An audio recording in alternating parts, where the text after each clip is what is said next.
usually line up my drawings to start with a 2H pencil, and then I would start on the eyes, putting in the detail with a 2B pencil and the lighter areas with a white pencil, and I would blend that in and keep going over it with white coloured pencil and the graphite pencil until I'm happy with how it looks.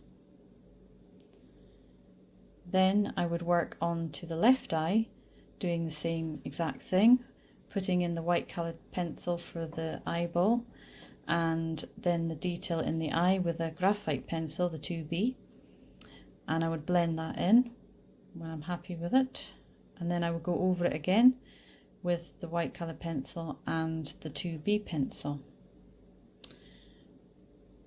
and then I would work on the eyebrows, and then just quickly going round the eyes again to make sure I'm happy with that.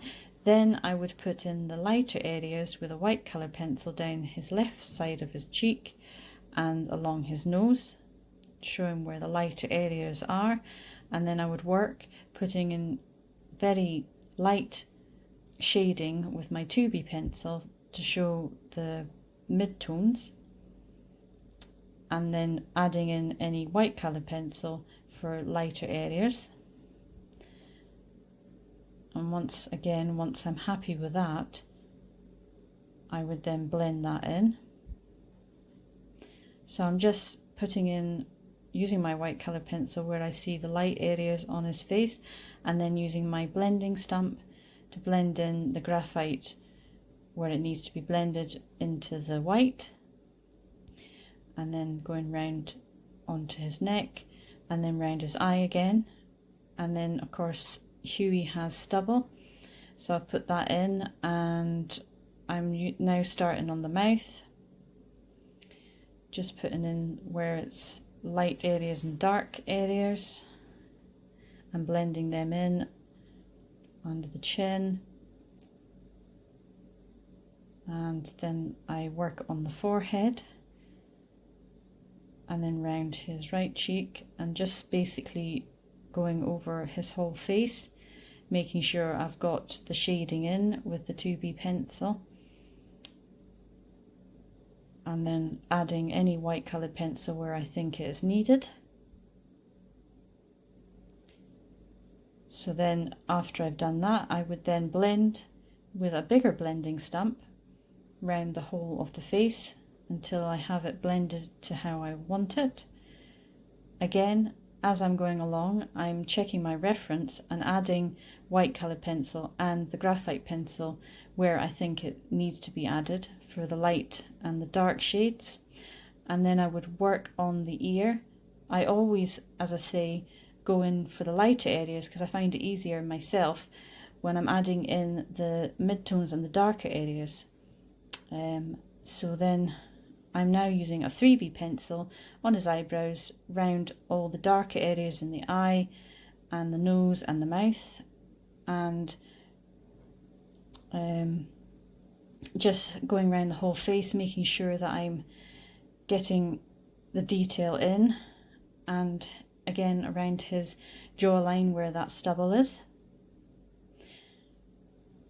So then I would go on to the hair, and I would start with my 2B pencil, and I would just put in where the hair is, and also I would put in some white coloured pencil to show where the light is in his hair.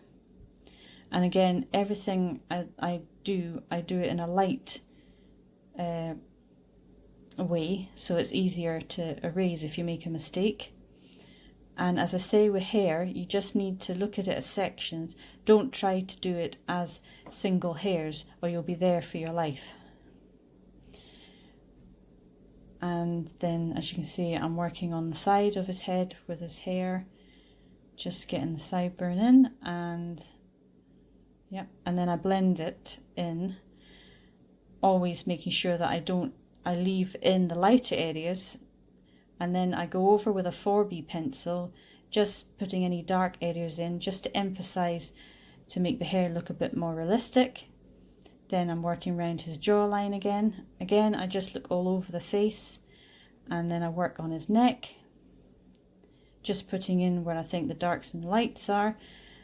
And for his neck, I used a cotton bud or Q-tip just to blend that all in. Then onto his jacket, I'm using two different green coloured colouring pencils, which I will list in the description below for you.